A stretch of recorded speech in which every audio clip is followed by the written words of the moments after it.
మార్గమేమిటో చూపే సాక్షి, ఉన్నతున్నట్టు చూపే సాక్షి, సత్య సాక్షి, ఉన్నతున్నట్టు చూపే సాక్షి, సత్య సాక్షి, సత్య సాక్షి, సత్య సాక్షి, సత్య సాక్షి, సత్య సాక్షి.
పాపదాస్యము శాపములోనయుండగా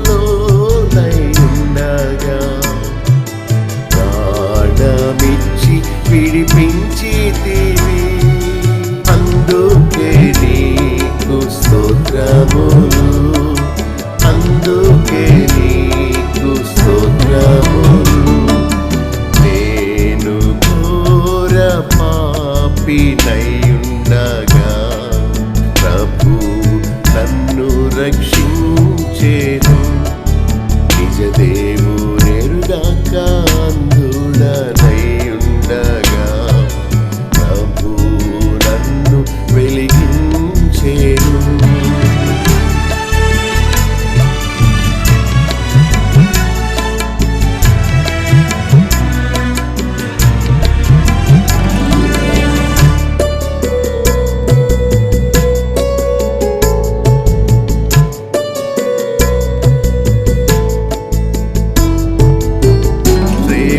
దుఃఖము రోగములెన్నో వచ్చినా ప్రేమతో ఆదరించితివి, ప్రేమ దుఃఖము రోగములెన్నో వచ్చినా ప్రేమతో ఆదరించితివి,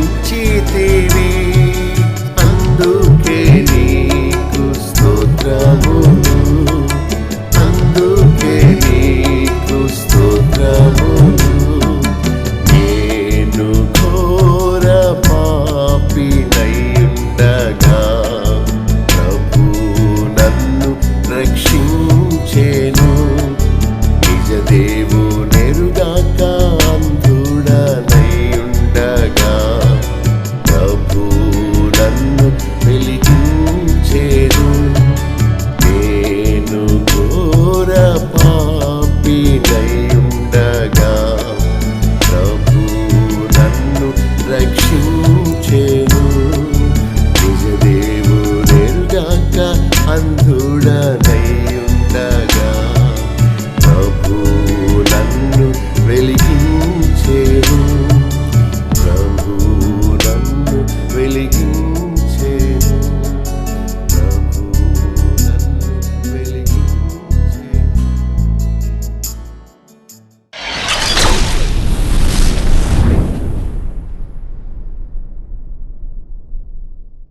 ఈ 3వ అధ్యాయము హెబ్రీ 3:1-6 ఇంకొక సందేశాన్ని విందాం. మొట్టమొదటి వచనములో మనము యేసు ప్రభువు మీద లక్ష్యం ఉంచాలని నేర్చుకున్నాం. మనం చర్చికి వచ్చినా, దేవుని సేవకుని వైపు చూస్తున్నా, మన మనసు, మన లక్ష్యము మాత్రము సేవకుడు కాదు. ఎవరు? యేసు ప్రభువు. ఆ సందేశాన్ని ముందు విన్నాము. 2వ పాఠములో మోషేకి యేసు ప్రభుకి ఉన్న తేడాను మనం చూసాం. ఆ తేడాను మనం చదువుకోవడం వల్ల మోషే ద్వారా నేర్చుకున్న ధర్మశాస్త్రాన్ని కాదు మనం అనుసరించాల్సింది. యేసుక్రీస్తునందలి విశ్వాసము ద్వారానే నీతిమంతులముగా చేయబడడానికి, దేవుని ఆమోదం పొందడానికి మనము రెడీ అవ్వాలి. ఆ గేట్ దగ్గర టికెట్ చెక్ చేస్తాడు. ఇది నీదేనా? నీ వయసు దీనిలోనేమో 70 అని ఉంది, నీవేమో కుర్రోడువు, వెళ్ళు అని పంపేస్తాడు. టికెట్లో ఏజ్ చూస్తారు.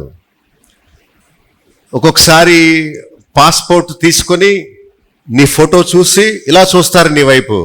అంటే ఈ ఫోటోలో ఉన్న వ్యక్తి నువ్వా కాదా అని ఇలా చూస్తాడు ఆఫీసరు. ఇలా చూస్తారు, నువ్వేనా అని అడుగుతారు. సో మనము లైన్లో నిలబడ్డాం అనుకోండి పరలోకానికి వెళ్ళడానికి. అప్పుడు నీ దగ్గర టికెట్ ఉందా అని అడుగుతారు. ఇదిగోనండి మా టికెట్ అని చూపించామనుకో, దానిలో 7 వారాలు ఉపవాసాలు ఉంటున్నాను, దశంభాగాలు ఇస్తున్నాను, సున్నతి ఆచరించాం, ఉపవాసాలు ఉన్నాం. ఒకసారి ఇలాగే బాబు టికెట్ అని తీసుకుని చించి ఆ ట్రాష్లో పడేస్తాడు. ఈ గేటు మోషే ద్వారా దేవుని రాజ్యంలోకి వచ్చేవారికి కాదు, యేసుక్రీస్తునందలి విశ్వాసము ద్వారానే వచ్చేవారికి మాత్రమే.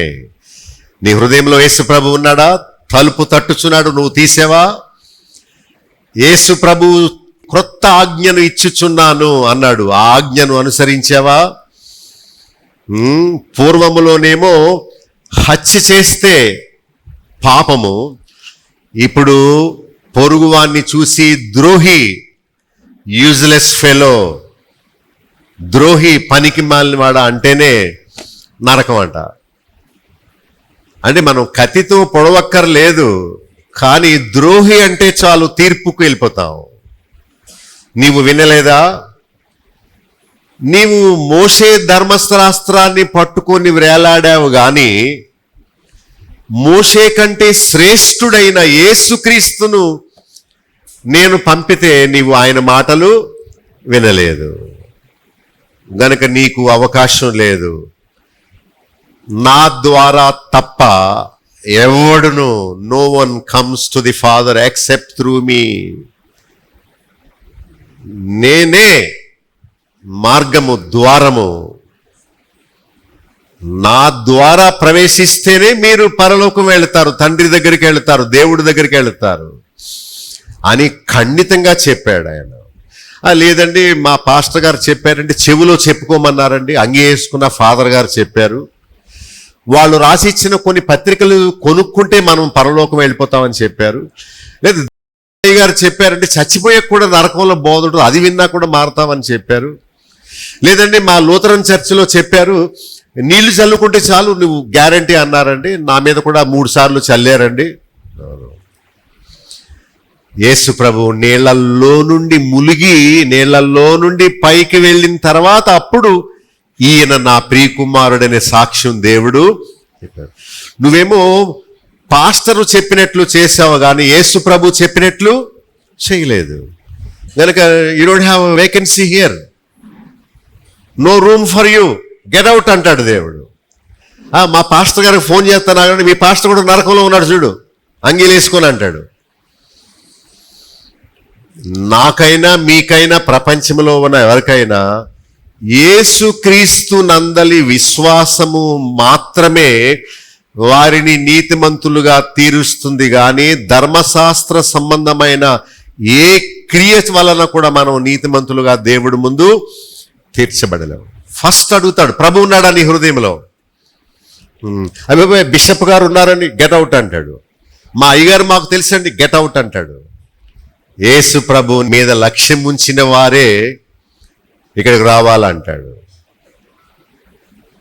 అపొస్తలుల కార్యములు 4:12 ఏముంది? మరి ఎవని వలనను రక్షణ కలుగలదు, ఆకాశము క్రింద ఇవ్వబడిన ఈ నామముననే మీరు రక్షణ పొందవలెను గాని మరి ఏ నామమున మీకు రక్షణ కలుగదని చెప్పాను. చదువుకోలేదా? మీ పాస్టర్ గారు ఎప్పుడు చదివి వినిపించలేదా అని అడుగుతాడు. సో ప్రభువే మనకు ముఖ్యం. ఎందుకు మోషే కంటే శ్రేష్ఠుడు అని ఎందుకు అంత నొక్కి వక్కాణించి, మోషే కాదు, ధర్మశాస్త్రం కాదు, ఆచారాలు కాదు, పాత నిబంధన కాదు, యేసు ప్రభువే, మోషే యేసుక్రీస్తు వంటి వాడు అని చెప్పాడు. మోషే 40 రోజులు ఉపవాసం ఉన్నాడు, యేసు ప్రభు ఉన్నాడు. మోషే కొండ మీదకి వెళ్ళాడు, యేసు ప్రభు కొండ మీదకి వెళ్ళాడు. మోషే నమ్మకస్తుడుగా ఇశ్రాయేలు అనే కుటుంబాన్ని నమ్మకంగా చూశాడు. యేసు ప్రభు కూడా సంఘానికి నమ్మకంగా ఉన్నాడు. కానీ మోషే అవిధేయుడు, మోషే పాపి, మోషే పరిచారకుడు. యేసుక్రీస్తు విధేయుడు, యేసుక్రీస్తు పరిచారకుడు కాదు, ఆయన వారసుడు, కుమారుడు. మనకి మోడల్ మోషే కాదు, మనం అనుసరించాల్సింది ధర్మశాస్త్రం కాదు, యేసు ప్రభు. నేను పలాని సంస్థలో చేరానండి, వాళ్ళ పద్ధతుల ప్రకారం నేను అనుసరిస్తున్నానండి, బాప్తీసం తీసుకున్నా, సంవత్సరానికి ఒకసారి బలలో పాలు పంపులు పొందినా, అంత సంస్థ చెప్పినట్టు నో, నీకు ఆమోదం ఉండదు. యేసుక్రీస్తు వైపే చూడమని చెప్తున్నాడు. మనము దీని గురించే ధ్యానం చేశాం. ఏ వ్యక్తి కానీ, ఏ సంఘము కానీ, ఏ స్థలము కానీ, ఏ గుడులు గోపురాలు కానీ, ఏ పని కానీ, ఏ వస్తువు కానీ ముఖ్యమై ఉండకూడదు. నీ స్వప్రయత్నాలు, నీ ఐడియాలు, నీ సేవ, నీ మతము, నీ సత్క్రియలు, నీ ఆచారాలు, నీ సంఘము, నీ చర్చి ముఖ్యం కాకూడదు. యేసు ప్రభువే ముఖ్యం.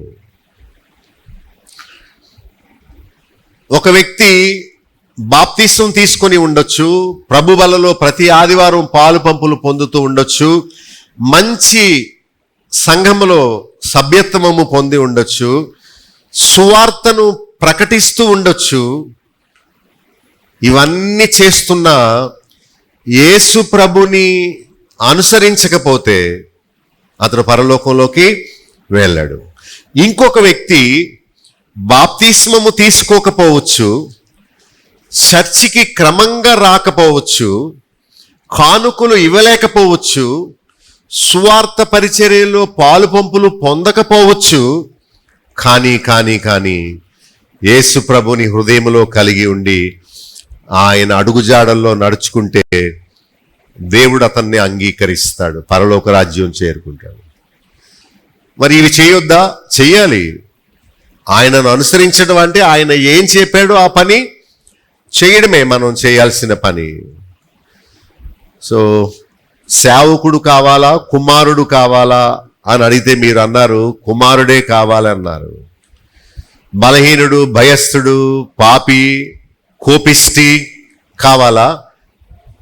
లేక యేసు ప్రభు లాంటి సాత్వికుడు, పరిశుద్ధుడు కావాలా? అంటే we have to choose in between Moses and Jesus. We should follow and we should concentrate, we should consider Jesus our role model. యేసు ప్రభుని మనం లక్ష్యము ఉంచాలి. సో నేను, మీరు, ప్రపంచంలో ఉన్న వారందరికీ ఎవరు ముఖ్యుడై ఉండాలి అంటే యేసు ప్రభు ఏం చెప్పాడో దానిని చేయాలి. కానీ పాస్టర్లు చెప్పినట్టు అంటే పాస్టర్ ప్రభు చెప్పితే మంచిదే, కానీ ప్రభు చెప్పని విషయాలు ఎవరైనా చెప్పారనుకోండి మనము అనుసరించకూడదు. మోషే అవిధేయుడు, అహరోను విగ్రహాన్ని చేశాడు, యోనా ఏమో ఇష్టం లేని సేవ చేశాడు, ఆదామేమో భార్య చెప్పినట్లు చేశాడు, దావీదేమో తన సైనికుని భార్యను తెచ్చుకుని ఆమెతో వ్యభిచరించాడు. సో దావీదు ముఖ్యం కాదు, మనకి సౌలు ముఖ్యం కాదు, సమూయేలు ముఖ్యం కాదు, ఆదాము ముఖ్యం కాదు, యోనా కాదు, అహరోను కాదు. ఎందుకంటే ఇశ్రాయేలీలు వారి యొక్క దేవాలయాల్లో యోనా ఫోటో పెట్టుకున్నారు, సొలొమోను ఫోటో. ఇంత జ్ఞానవంతుడు ఎవరు లేరు అనుకున్నారు. వారి మధ్యలో ఒక సువార్త చెప్పడానికి వచ్చిన యేసు ప్రభుని వారు విస్మరించారు. ప్రభుని ఆగండి, యోనా కంటే గొప్పవాడు ఇక్కడ ఉన్నాడు అన్నారు. సో మనం ధర్మశాస్త్రము, బోధకులు, పాస్టర్లు, సంస్థను స్థాపించిన వాళ్ళు, వీళ్ళు మనకు ముఖ్యం అవ్వకూడదు. ఓన్లీ జీసస్, యేసు ప్రభువే ముఖ్యం అవ్వాలి.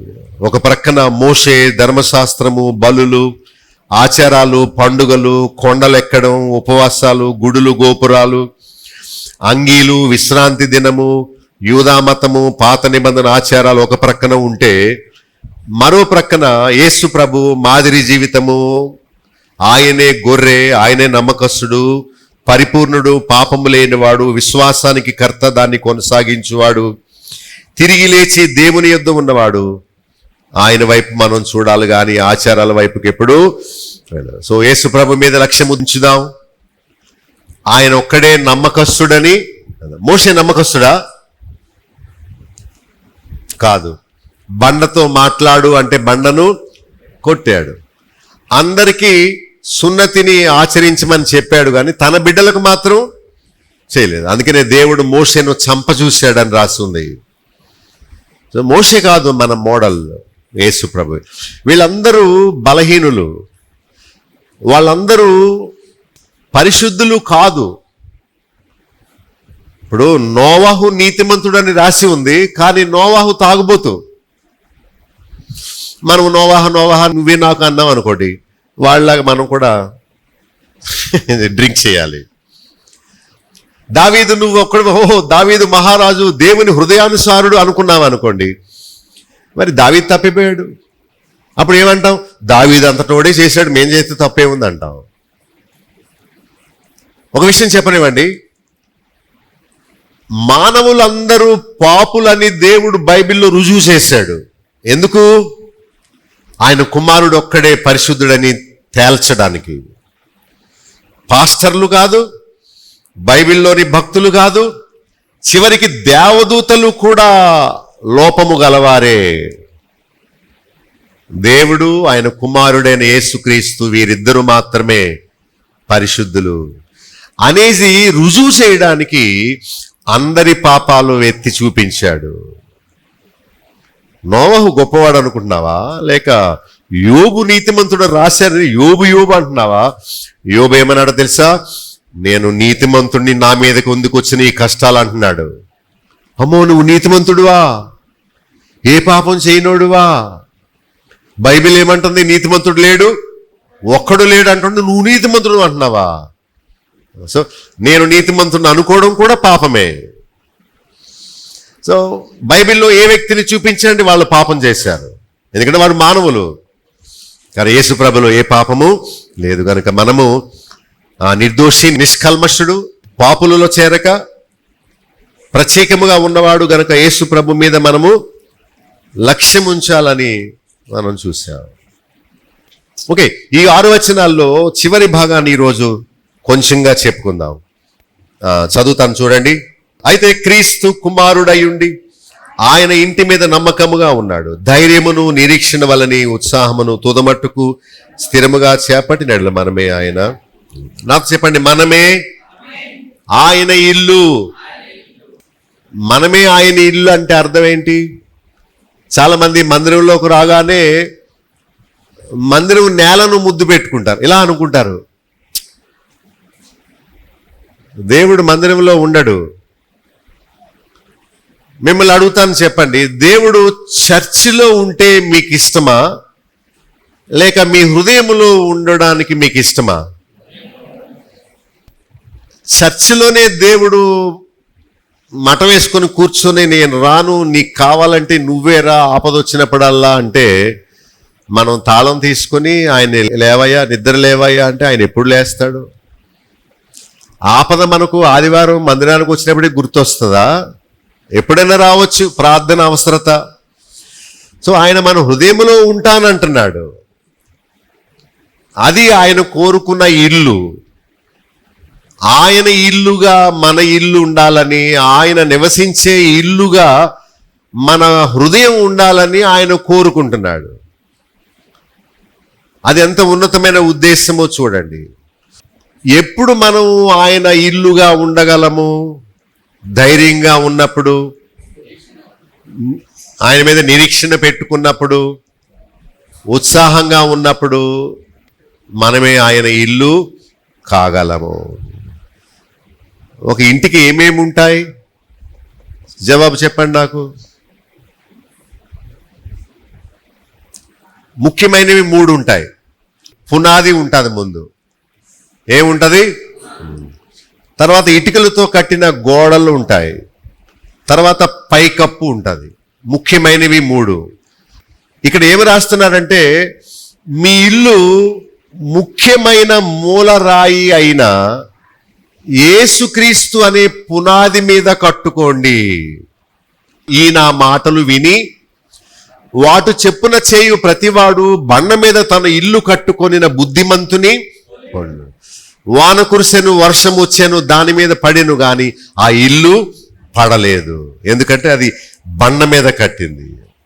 కానీ ఈయన మాటలు విని వాటి చొప్పున చేయని ప్రతివాడు ఇసుక మీద తన ఇల్లు కట్టుకొనిన బుద్ధిహీనుని వాన కురిసి వరద వచ్చాను, ఆ ఇంటి మీద కొట్టాను, ఆ ఇల్లు పడిపోయాను. ఆయన మామూలు ఇల్లు గురించి మాట్లాడడం లేదు. మన ఆత్మీయ జీవితం అనే ఇల్లు గురించి మాట్లాడుతున్నాడు. యేసుక్రీస్తు మాటల మీద మనము మన భక్తి జీవితం అనే ఇంటిని నిర్మించుకోవాలి. చాలా మందిరాలకి స్టేట్మెంట్ ఆఫ్ ఫెయిత్ అని ఉంటుంది, విశ్వాస ప్రమాణాలు. వాటిలో ఏవేవో చెబుతారు. కానీ యేసు ప్రభువు చెప్పిన వాక్యాల ప్రకారము నా భక్తి అనే ఇంటిని నేను నిర్మించుకుంటాను అని ఎవరు ఆ బండ మీద కట్టుకుంటారో, యేసుక్రీస్తు అనే బండ మీద నిర్మించుకుంటారో, అది ఎన్ని శోధనలు పరీక్షలు వచ్చినా అది ఏమవ్వదు, పడిపోదు. సో పునాది ఎవరై ఉండాలి? యేసు ప్రభువే. సమస్త పద్ధతుల మీద మనం కట్టుకోకూడదు. అది ఇసుక పునాది. నేను ఏదో చెప్తాను మనం ఇలా కట్టుకుందామని, కానీ అది దేవుని మాట అయి ఉండాలి. ఒకడంటాడు పరిశుద్ధాత్మ వచ్చినట్లు ఊగిపోవడమే ఆత్మకు నిదర్శనం అంటాడు. ఊగిపోవడమా? పోనీ ప్రభు అలా చెప్పాడా? బైబిల్లో అలా ఉందా? పరిశుద్ధాత్ముడు ఉన్నట్టు గుర్తు పరిశుద్ధంగా జీవించడమే. అబద్ధము మోసం లేకుండా సత్యవంతులుగా ఉండడమే దేవుని ఆత్మ మనలో ఉన్నట్టు గుర్తు. అంతేగాని ఊగిపోవడం, పడిపోవడం, ఆయాసపడడం, ఉస్సు అనడం, ఇవన్నీ దొంగ వేషాలు. ఇవన్నీ బాగా గుర్తుపెట్టుకోండి. దేవుని ఆత్మ ఎప్పుడు ఇలాంటి అల్లరి చేయించడు. సో మనము ముంచబడిన బాప్తిస్మము తీసుకోవాలి. అది ప్రభు చెప్పాడు. అసలు బాప్టిజో అనే మాటకు అర్థమే ముంచబడుట. కానీ చాలా సంఘాల్లో చిలకరింపు ఇస్తారు, అంటే బద్ధకం. నీకు కావాలంటే ముంచబడుట కూడా ఇస్తాను, కాకపోతే మరి కుండీలో నీళ్లు పట్టాలి, వెళ్ళాలి, ఆ చెరువులో కాలువలో మూల, ఇదంతా ఎందుకు? పళ్ళెంలో 4 తెచ్చి అలాగా అంటే పోయే కదా. అంటే నీవు దేవుని మార్గాన్ని నీకు అనుకూలంగా మలుచుకుంటావా? మరి బైబిల్లో ఎవరైనా అలా చేశారా? ఎందుకు పరమార్థాన్ని నీవు తీసేస్తావు? విత్తనం మీద నీళ్లు జల్లితే అది మొలకెత్తదు. దాన్ని తవ్వి భూమిలో పాతి పెడితేనే 4-5 రోజులకి మొలక వచ్చి మహావృక్షం. అది యేసుక్రీస్తు చనిపోయి పాతి పెట్టబడినట్టు మనం కూడా నీళ్లల్లో పాతి పెట్టబడి మళ్ళా తిరిగి లేవాలనే గుర్తుకు ముంచబడిన బాప్తీసం తీసుకోమని ప్రభువు స్వయంగా చెప్పి ఆయన స్వయంగా బాప్తీసం తీసుకున్నాడు కూడా. బైబిల్లో బాప్తీసం తీసుకున్న వాళ్ళందరూ నీళ్లల్లో ములిగి నీళ్లలో నుండి బయటికి వచ్చినట్లు గ్రంథం సెలవిస్తుంది. సో నీ భక్తి వాక్యానుసారమైన గట్టి రాయి మీద వేసుకున్నావా, లేక మనుషుల కల్పన అని చెప్పబడే ఇసుక మీద కట్టుకున్నావా చూసుకో.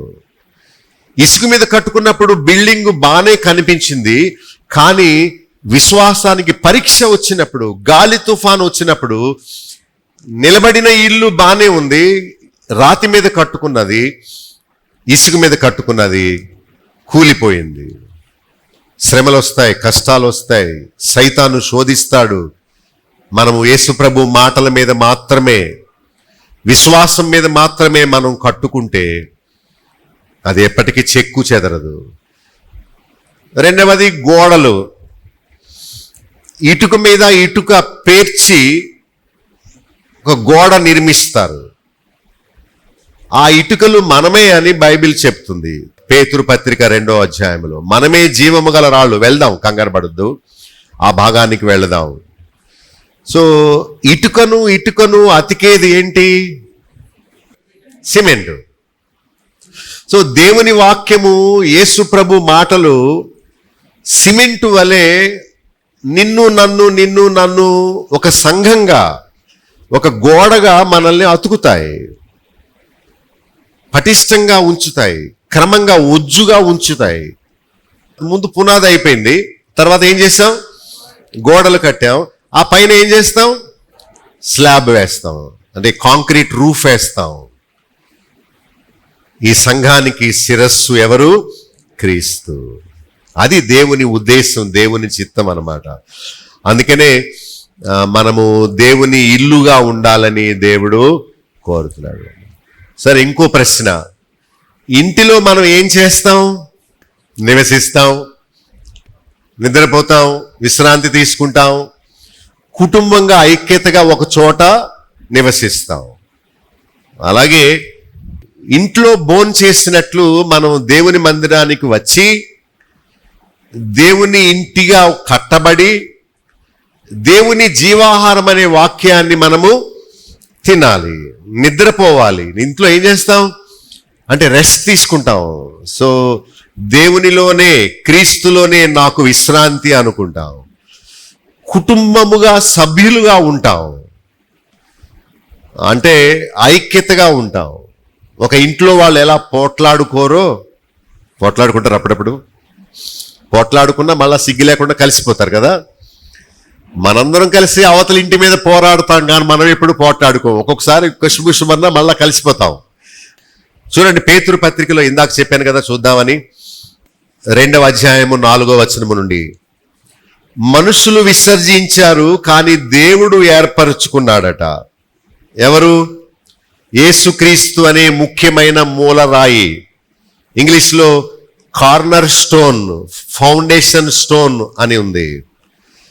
సో ఆయనే, అంటే లోకములో మనుషులందరూ ఆయనను వద్దనినా మనకు ఆయన ముఖ్యుడు అయ్యాడు. క్రీస్తు అనే అమూల్యమైన, సజీవమైన, ముఖ్యమైన మూలరాయి. 6వ వచనంలో కూడా ఆ మాటే. సో 5వ వచనంలో యేసుక్రీస్తు ద్వారా దేవునికి మనము ఆత్మ సంబంధమైన బలులు అర్పించాలి. యేసుక్రీస్తుకు కాదు, అక్కడ ఏమనుంది? యేసుక్రీస్తు ద్వారా. అందుకనే యేసునామమును అడుగుచున్నాము తండ్రి అంటాం. ఎవరిని అడుగుతున్నాం? సో తండ్రివైన దేవా అని ప్రారంభించాము ప్రార్థన. ముగింపులో కూడా ఈ ప్రార్థన నీ కుమారుడైన యేసుక్రీస్తు నామములో నిన్ను అడుగుతున్నాము తండ్రి అంటుంటాం. సో మనము యేసుక్రీస్తు ద్వారా ఎవరికి అర్పించాలి? దేవునికి మనం ఆత్మ సంబంధమైన బలులు అర్పించడానికి ఎలా ఉండాలి? పరిశుద్ధ యాజకులుగా, సజీవమైన రాళ్ల వలె ఆత్మ సంబంధమైన మందిరముగా కట్టబడి దేవునికి బలులు అర్పించాలి. 9వ వచనంలో చూడండి, పిలిచిన వారి గుణాతిశయములను ప్రచురము చేయాలి. అందుకే దేవుడు మనలను ఏర్పరచబడిన వంశముగా, రాజులైన యాజక సమూహముగా, పరిశుద్ధ జనముగా, దేవుని సొత్తైన ప్రజలుగా చేసుకున్నాడు. మనం ఎవరము, ఏం చేయాలి? మనము ఎవరము అంటే ఏర్పరచబడిన వంశము. మనము ఎవరము అంటే రాజులైన యాజక సమూహము. మనమే యాజకులం. నేను ఒక్కనే కాదు, మీరు కూడా యాజకులే. మనందరికీ ప్రధాన యాజకుడు యేసు ప్రభు. తర్వాత పరిశుద్ధ జనముగా మనం ఉండాలి, దేవుని సొత్తైన ప్రజలుగా ఉండాలి. ఇదే పేతురు పత్రికలో 2వ అధ్యాయం 3వ వచనంలో మనం చూస్తే, ఆ ఇంటిలో ఉన్నవారు వాక్యమనే పాల కొరకు అపేక్షించాలి. అంటే చిన్నపిల్ల బిడ్డ పాల కోసం ఏడుస్తుంది, ఏదో కొంప మునిగిపోయినట్టు, గట్టిగా ముఖం అంతా కందిపోయేలాగా, ఏదో అయిపోయినట్టు. ఇంతకీ పాలు పీక నోట్లో పెట్టగానే అని ఉమ్మదాయ. అప్పటి వరకు ఆ ముఖం చూస్తే ఏదో తేలు కుట్టేసిందేమో అన్నట్టుగా గాబరా పడిపోయి గట్టి గోల చేసేస్తుంది. ఇంతకీ ఏడుపంతా దేనికోసం? పాల కోసం.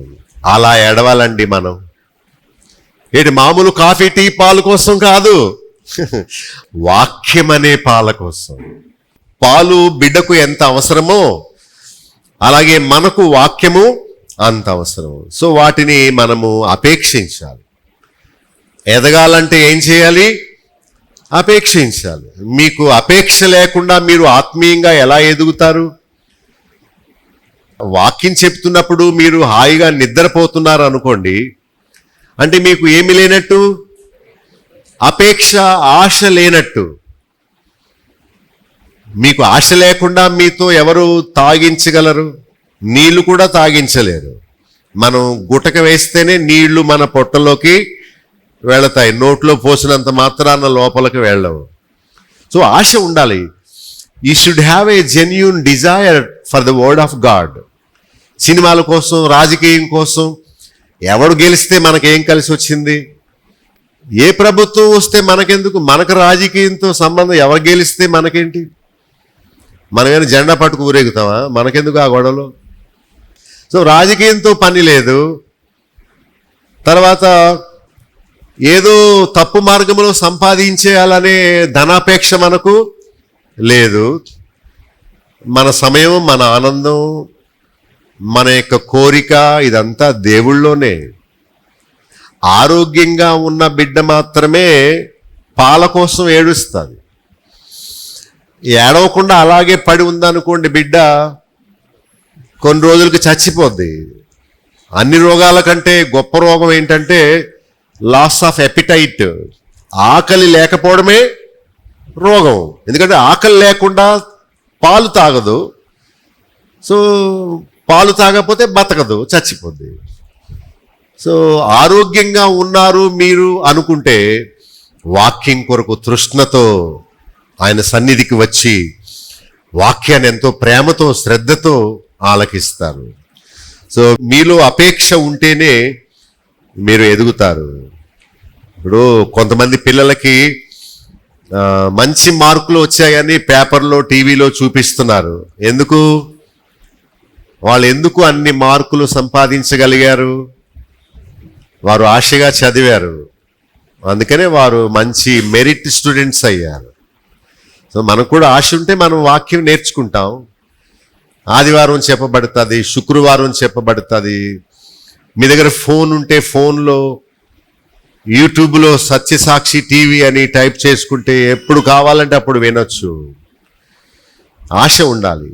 సరే, కట్టబడిన ఇంటిలోనికి మనం రావాలి, అదే మందిరం. ఇంటిలో ఉన్న వ్యక్తులతో మనం కలవాలి. ఆ ఇంటిలో నిత్యము ఉంటూ భోంచేస్తూ ఇంటి వారితో ఐక్యతగా, ప్రేమగా ఉండాలి. అది దేవుని ఉద్దేశం. దేవుని ఇంటికి వచ్చి దేవుని ఇంటిలో ఉంటూ, దేవుని ఇంటిలో భోంచేస్తూ, దేవునిలో ఎదుగుతూ మనం దేవుని బిడ్డలుగా మనము సాక్ష్యం తెచ్చుకోవాలి. ఒక మొక్క ఒక చోట నాటబడి ఎలా ఫలిస్తుందో అక్కడ స్థిరంగా ఉండి మనము బహుగా ఫలించేవారుగా ఉండాలనేది దేవుని ఉద్దేశము. మనమే దేవుని ఇల్లు, సంఘమే దేవుని ఇల్లు. సో యోహాను సువార్త 10:16లో ప్రభు చెప్పాడు, ఈ దొడ్డివి కానివి వేరే గొర్రెలు నాకు ఉన్నాయి, వాటిని కూడా తోడుకొని రావలెను, అవి ప్రభు స్వరము వినాలి, అప్పుడు మంద ఒక్కటి కాపరి ఒక్కడు అవ్వాలి. సో తలుపు తట్టాలి. సో తలుపు తట్టగానే సంఘములో ఉండే సభ్యులు వారికి తలుపు తెరవాలి. తెరవగానే నేను రావచ్చా అని అనగానే అప్పుడు ప్లీజ్ కమ్ అని వారిని మనం లోపలికి ఆహ్వానించాలి. వారికి బైబిల్ ఇచ్చి, చూడు దేవుని చిత్తం ఏంటో, దేవుడు మనల్ని ఎందుకు నిర్మించాడో చూడు, see what is the purpose of God, మనల్ని ఎందుకు ఆయన సృష్టించాడు, ఆయన చిత్తాన్ని చూడు, దేవునిలో ఆనందించు, మనందరం ఒక ఆత్మీయ కుటుంబంగా ఉందాం, దేవుని ఇంటిలో ఒక సభ్యుడిగా సభ్యురాలుగా ఉండు అని మనము ఐక్యతగా ఉండునట్లు అనేకుల కొరకు మనం తలుపు తెరిచి వారిని దేవుని మందిరంలోనికి ఆహ్వానించాలి. దేవుని ఇల్లుగా ఉండాలి. ఎలా ఉండాలి? నేను రానండి, నాకు సిగ్గండి, అందరి ముందు, నువ్వు దేవుని ఇల్లు అనబడవు. అక్కడక్కడ పడి ఉన్న ఇటుకలు ఒక చోట సమకూర్చబడి పేర్చబడి ఒక గోడగా నిర్మాణం అవ్వాలి. అప్పుడు ఆ ఇంటిలో దేవుడు వస్తాడు. ఒకసారి ఒక ఉదాహరణ చెప్పాను. ఒక ఆమె డెలివరీ కోసమని గవర్నమెంట్ హాస్పిటల్కి ఆర్టీసీ బస్సులో వెళుతుంటే ఆ కుదుపులకి ఆమెకు ప్రసవ వేదన మొదలైందట. బాబోయ్ బాబోయ్ నొప్పి భరించలేకపోతున్నాను, నాకు కానుపు అయిపోయేలా ఉంది అని అనగానే, బాబు డ్రైవర్ ఆగు ఆగు అన్నారట. అనగానే మగవాళ్ళందరూ మీరు ఆ పక్కకి వెళ్ళిపోండి కాసేపు అని అన్నారట. ఆడవాళ్ళు 10 మంది కలిసి ఒకరి పక్కన ఒకరు నిలబడ్డారట. అంటే అడ్డు దారిన వెళ్ళే వాళ్ళు చూడకుండా 10 మంది ఒక గోడగా నిలబడ్డారు.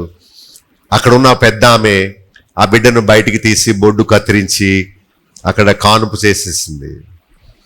అక్కడ ఇల్లు లేదు, ఇల్లుగా కొంతమంది వ్యక్తులు కట్టబడ్డారు. అదే ఉద్దేశం, దేవుడు మన మధ్యలో ఉండాలంటే మనందరము ఒక సంఘంగా కట్టబడాలి. ఈ శరీరము ఒక పెద్ద ఫ్యాక్టరీ లాంటిది. ఎన్నో వేల లక్షల కణాల అమరిక. కొన్ని ముఖ్యమైన అవయవాలు మన శరీరంలో ఉన్నాయి. మనకు తెలుసు, గుండె రక్తాన్ని పంప్ చేస్తుంది, ఊపిరితిత్తులు ఆక్సిజన్ పీల్చుకొని రక్తాన్ని శుద్ధి చేస్తాయి, కిడ్నీలు మన శరీరంలోని చెడ్డ నీరును వడపోస్తుంది, ఇలా లివర్ జీర్ణం అవ్వడానికి ఆమ్లాల్ని విడుదల చేస్తుంది. ఇలా రకరకాల అవయవాలు రకరకాల పనిని కలిగి ఉన్నట్టు దేవుని ఇంటిలో బాధ్యత గల పౌరులుగా సభ్యులుగా మన కర్తవ్యాన్ని మనం నిర్వర్తించాలి. నేను సేవకుడిని గనుక నిలబడ్డాను, మీకు నేను పరిచర్య చేసే సేవకుడిని. మీరు కూర్చున్నారు, నేను నిలబడి మీకు పరిచర్య చేస్తున్నాను. మీరు చేయాల్సిన పనులు యేసు నామమున వేడుకొనుచున్నాను అనగానే మీరందరూ ఏమంటారు? ఆమేన్, అలా జరుగునుగాక అంటారు. ఎవరైనా వస్తే రండి సంఘంలో కూర్చోండి అని సభ్యులను ఆహ్వానిస్తారు. పాటలు పాడినప్పుడు నాదం చేస్తారు, శబ్దం చేస్తారు, సునాదం చేస్తారు, దేవుని వాక్యానికి విధేయత చూపిస్తారు. వేయబడిన విత్తనాలు చక్కగా ఫలించేలాగా 30 60 100 ఫలిస్తారు. వేయబడిన విత్తనాలు వేసే మంచి నేలగల చోటుగా మీ గుండె మీ హృదయము ఉండాలి. శరీరంలో ఉన్న అవయవాలన్నీ ఒకే పని కలిగి ఉండవు, కానీ అవయవాలన్నిటికీ రకరకాల బాధ్యతలు ఉన్నట్టు మన పనిని మనము దేవుని ఇంటిలో సక్రమంగా చేయాలని దేవుడు కోరుతున్నాడు. సో తలుపు తట్టాలి, లోపలికి రావాలి, సమాజముతో కలవాలి, ఆహారము తింటూ సంతోషించాలి. ఇటుకలు అన్ని వరుసగా పేర్చబడి సిమెంట్తో అతకబడినట్లు ఉండాలి. మనము అందరూ ప్రేమతో ఐక్యతతో ఒకే రొట్టెలో దాన్ని విరుచుకొని తింటాం. ఒకే పాత్రలోని పానీయాన్ని మనం సేవిస్తాం. ఇదే దేవుని ఇంటిలో మనం చేయవలసిన పని. శరీరంలోని అవయవాలన్నీ వాటి వాటి బాధ్యతలు ఉన్నట్టు మనం మన బాధ్యత చేయాలి. సహవాసముగా ఉండాలి. అంటే మనం ప్రభు బల దగ్గర అందరం కూర్చొని తింటున్నాం కదా, అలా ఒకరి కష్టకాల్లో ఒకరు పాలు పుచ్చుకోవాలి. అందరూ కలిసి బయటకు వెళ్ళి సువార్తను ఇవేం చేయట్లేదు. అంటే ఆరోగ్యంగా లేదేమో అవయవాలు, ఆరోగ్యంగా ఉన్న అవయవం అయితే ఏం చేస్తుంది, చెప్పినట్లు చేస్తుంది. కొన్నిసార్లు గొడవలు వచ్చినప్పుడు విడిపోతారు, వేరైపోతారు. అయితే మళ్ళా వాక్యము చేత అతుకబడాలి కదా. ఒక్కోసారి ఇంట్లో డిస్కున్ జరుగుద్ది కదా, అలాగే ఈ ఇంట్లో కూడా ఒక్కొక్కసారి జరుగుద్ది, మనస్పర్ధలు వస్తుంది. కానీ వాక్యము మళ్ళా ఏం చేస్తుంది, ఒక గమ్ము పేపర్ని అతికించినట్లు అతుకుద్ది. సో కలిసి ఆత్మీయ ప్రయాణం చేసి చివరికి కనానులో పరలోకములో ప్రవేశం. యేసు ప్రభు వ్యక్తిగతంగా అక్కడ ఉన్న ఇండివిజువల్స్ని తీసుకెళ్ళడానికి రాడు, కానీ సంఘాన్ని తీసుకెళ్ళడానికి ఆయన. సో నీవు అక్కడక్కడ పడి ఉంటే నీవు ఎత్తబడవు. ఆ బుద్ధి లేని కన్యకులు ఎక్కడికి వెళ్ళిపోయారు, కొనుక్కోవడానికి అంగడికి వెళ్ళారు. నువ్వు కూడా బట్టలు కొనుక్కోవడానికి, ఇంకేంటి సరుకులు కొనుక్కోవడానికి నీవు దేవుణ్ణి వదిలిపెట్టి అక్కడెక్కడ తిరుగుతున్నావు అనుకో, పెళ్లి కుమారుడు సంఘాన్ని ఎత్తుకొని వెళ్ళిపోతాడు, నీవు విడిచిపెట్టబడతావు. కీర్తన 122 చూడండి, 122:1. యెహోవా మందిరమునకు వెళదామని జనులు నాతో అనినప్పుడు నేను. కనుక మనం మందిరానికి వెళ్తున్నాం అనగానే మన అమ్మగారి ఇంటికి వెళ్తున్నట్టు అంత సంతోషం ఉండాలి కదా. తల్లి ఇల్లు అంటే ఎంత ఇష్టం అందరికీ. రెండవది, మన పాదములు ఆయన గుమ్మములో నిలపాలి. బాగుగా కట్టబడిన పట్టణము వలె మనం కట్టబడాలి. 4వ వచనంలో అక్కడికి ఎక్కి వెళ్ళి కృతజ్ఞతాస్తుతులు చెల్లించాలి. 6వ వచనంలో సంఘక్షేమం కొరకు ఒకరు ప్రార్థన చేయాలి, ప్రేమించాలి. 8-9 వచనాలు ఇతరుల క్షేమము చూడాలి, మేలు చేయడానికి ప్రయత్నం చేయాలి. వారే వర్ధిల్లుతారు, వారే నెమ్మది పొందుతారు. సో దేవుని ఇల్లులో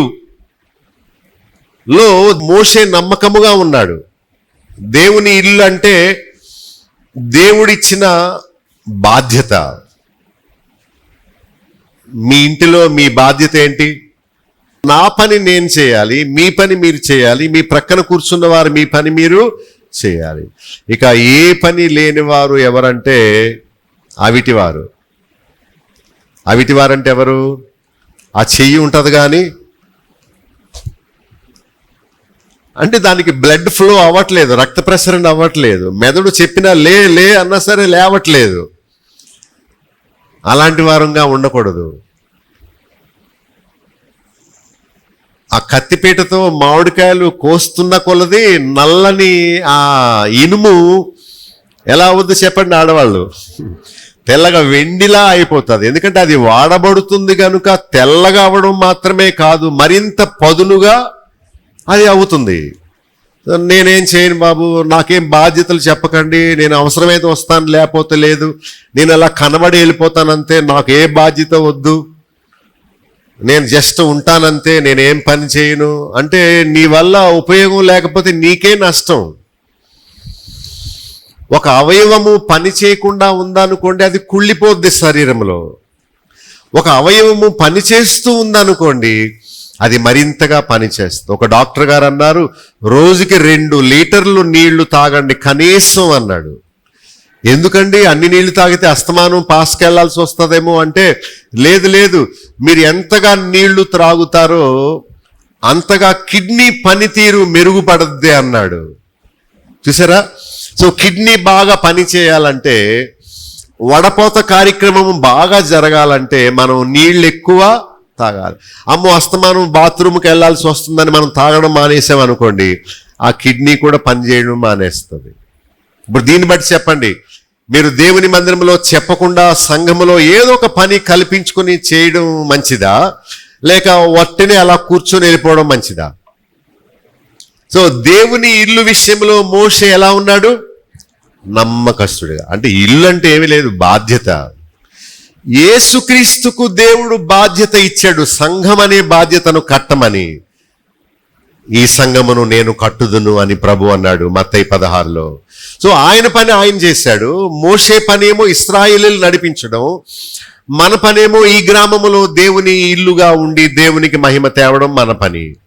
సో మీరు నమ్మకస్తులుగా ఉన్నారా? నమ్మకస్తులంటే ఉదయం లేవగానే లైట్ ఆర్పేయాలి, అలా వెలుగుతూ ఉందనుకోండి, అది నమ్మకం కాదు. ఇల్లు మెయింటైన్ చేసేవారు కరెంట్ బిల్లు సమయానికి కట్టాలి, అది నమ్మకం.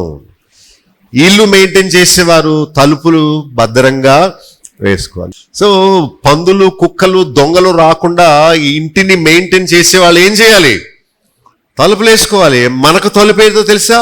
ఈ కన్ను, ఈ చెవి, ఈ నోరు, ఈ 3 ద్వారాలని మనం జాగ్రత్తగా గాడ్ చేసుకోగలిగితే, కాపాడుకోగలిగితే, పాపము, లోకములో ఉన్న చెడుగు, స్వార్థము మన సంఘములోకి రాకుండా మనం భద్రం చేయగలం. 3వ వచనం చూడండి. సంఘమును దేవుడే కట్టి క్రీస్తును తలగా, ఓకే, సమస్తమును కట్టిన వాడెవడు? దేవుడు కట్టి పునాది యేసుక్రీస్తుగా చేశాడు. తలను శిరస్సుగా చేసింది కూడా ఎవరు? ఒక పాట ఉండదు కదా, క్రీస్తే శిరస్సుగా సంఘమే శరీరముగా చేశాడు ఆ దేవుడు. సో సమస్తము కట్టింది ఎవరు? దేవుడు. తలగా పెట్టింది ఎవరిని? 4వ వచనంలో ఇల్లు అంటే మనము దాన్ని కట్టినవాడు దేవుడు. మోషే ఇల్లు, ఇశ్రాయేలు జనాంగము, క్రీస్తు ఇల్లు సంఘము. 5వ వచనంలో దేవుడు అప్పగించిన పనిలో మోషే నమ్మకమైన పరిచారకుడుగా ఉన్నాడు. 6వ వచనంలో క్రీస్తు కూడా దేవుని ఇంటి మీద నమ్మకముగా ఉన్నాడు. ఇంతకు ఏంటి ఆ ఇల్లు అంటే జవాబు మనమే ఆ ఇల్లు. అయితే ఒక ప్రశ్న, ఎప్పుడు మనము దేవునికి ఇల్లుగా ఉండగలము? ఓకే, జవాబు అక్కడే ఉంది. ధైర్యమును, నిరీక్షణ వలని ఉత్సాహము తుదమట్టుకు చేపడితేనే మనం ఇల్లు. ధైర్యము, నిరీక్షణ, ఉత్సాహము. చెప్పండి 3. ఈ 3 మనము లాస్ట్ వరకు చేపడితే మనం దేవుని ఇల్లుగా అయిపోతాం. సో మనందరం, దేవా నన్ను నీ ఇల్లుగా చేసుకోండి, ఇప్పుడే నేను తలుపు కొడుతున్నాను, నన్ను నీ ఇంటిలో ఒక లివింగ్స్టన్గా మీరు చేయండి, నన్ను కట్టండి, నేను ఇంట్లోనే ఉంటాను. కోడలు అత్తవారి ఇంటికి వచ్చి అక్కడే ఉండిపోద్దా లేకపోతే వెళ్ళిపోద్దా? మళ్ళా ఎప్పటికీ అక్కడే. అలాగే నేను నీ ఇంట్లో వచ్చిన తర్వాత నీ బిడ్డగానే ఉంటాను. దేవుని మందిరంలో నాటబడిన ఒలివ చెట్టు వలె నేను ఉంటాను, ఫలిస్తాను, ఆహారాన్ని భుజిస్తాను. గొర్రె మందలో ఒక గొర్రెగా ఉంటాను. ఒక గొర్రె ఒక దుమికి వెళ్ళిపోయింది అనుకోండి, బయట కుక్కలు ఉన్నాయి, సింహమే ఎక్కర్లేదు, కుక్కలే ఆ గొర్రెని తినేస్తాయి. నేను దేవుని ఇంటిలో ఒక గొర్రె పిల్ల వలె ఉంటాను. నా సంరక్షణ బాధ్యత అంతా దేవునికే అప్పగిస్తాను. దేవుని బిడ్డలతోనే నా ఆనందం అని అనుకోండి, మనమే దేవునికి ఇల్లుగా ఉంటాం. ప్రార్థన చేస్తాను.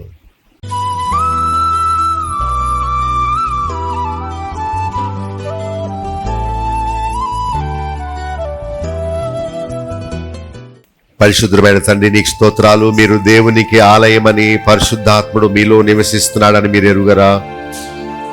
ఎవడైనాను దేవుని ఆలయమును పాడు చేస్తే దేవుడు వానిని పాడు చేయనని చెప్పావు. దేవా, మమ్మల్ని నీ ఆలయముగా ఉండునట్లు మమ్మల్ని కోరుకున్నందుకు స్తోత్రాలు. నాయనా, నీ చేత కట్టబడిన ఇల్లుగా మనల్ని చేయండి. ఒక పాత్రగా, ఒక జీవము గల రాయిగా నన్ను, మమ్మల్ని అందరినీ సిద్ధపరచండి నాయన. మోషే నీ కుమారుని యేసుక్రీస్తు ఎలా నమ్మకస్తులుగా ఉన్నారో, మేము కూడా మా బాధ్యతను మేము నమ్మకంగా నిర్వర్తించడానికి మాకు బాధ్యత ఇవ్వండి, ప్రేమ ఇవ్వండి నాయన. తప్పిపోకుండా సహాయం చేయండి ప్రభువా. నమ్మకత్వంగా నేను మోషే వలె పరిచారము చేసేవారుగా మమ్మల్ని సిద్ధపరచండి నాయన. ధైర్యము, నిరీక్షణ, ఉత్సాహము మాకు అనుగ్రహించండి. సమాజముగా కూడుకుంటూ ప్రేమతో, ఐక్యతతో సంఘ క్షేమాభివృద్ధి కొరకు పాటుపడే పాత్రగా మమ్మల్ని చేయవలసిందని యేసు నామములో వేడుకొనుచున్నాము తండ్రి, ఆమేన్.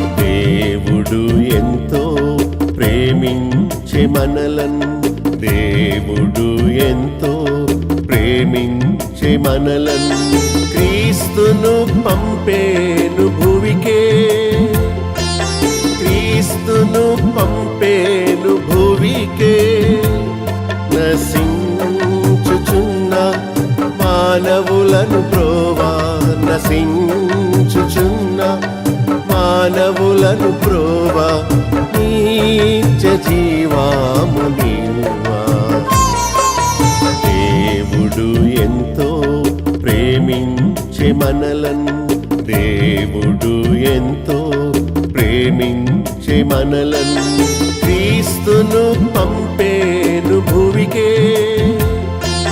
క్రీస్తును పంపేను భువికే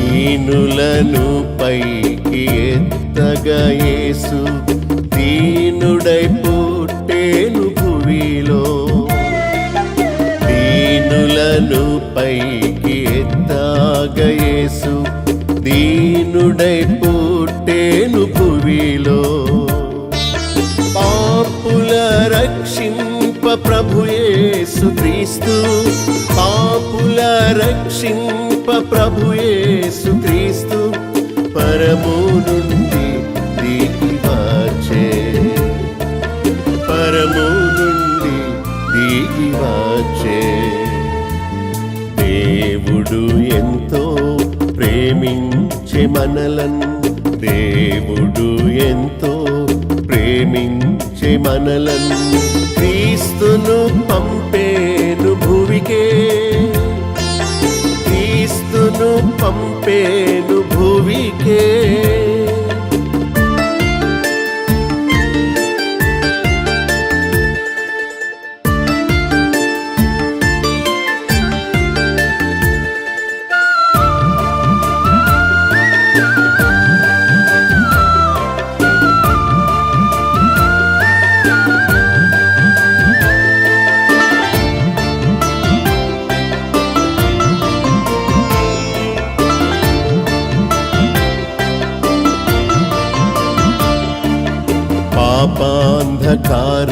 పాపాంధకారంబులోనున్న మనకు జీవపు వెలుగివవచ్చే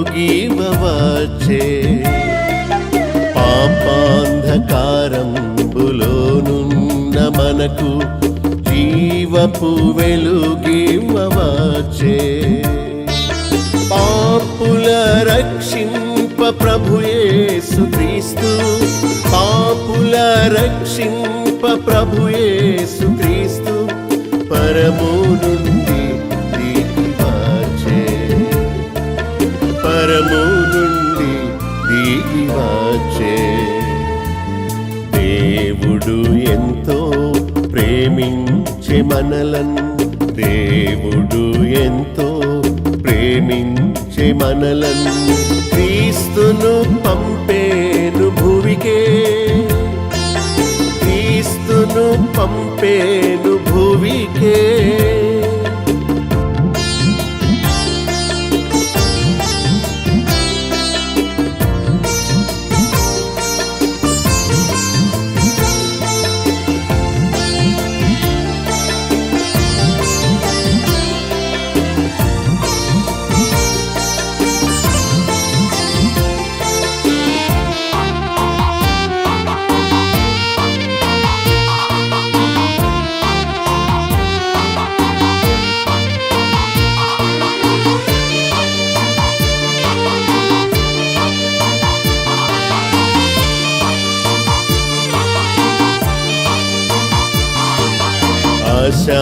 శాంతిలోనున్న మానవ కోటికి నిత్యమైన శాంతినివ్వా. అశాంతిలోనున్న మానవ కోటికి నిత్యమైన శాంతినివ్వా. పాపుల రక్షింప ప్రభు యేసు క్రీస్తు, పాపుల రక్షింప ప్రభు యేసు క్రీస్తు పరము నుండి దిగి వచ్చే, పరము నుండి దిగి వచ్చే. దేవుడు ఎంతో ప్రేమించే మనలను, దేవుడు ఎంతో ప్రేమించే మనలను క్రీస్తును పంపేను భువికే, క్రీస్తును పంపేను భువికే.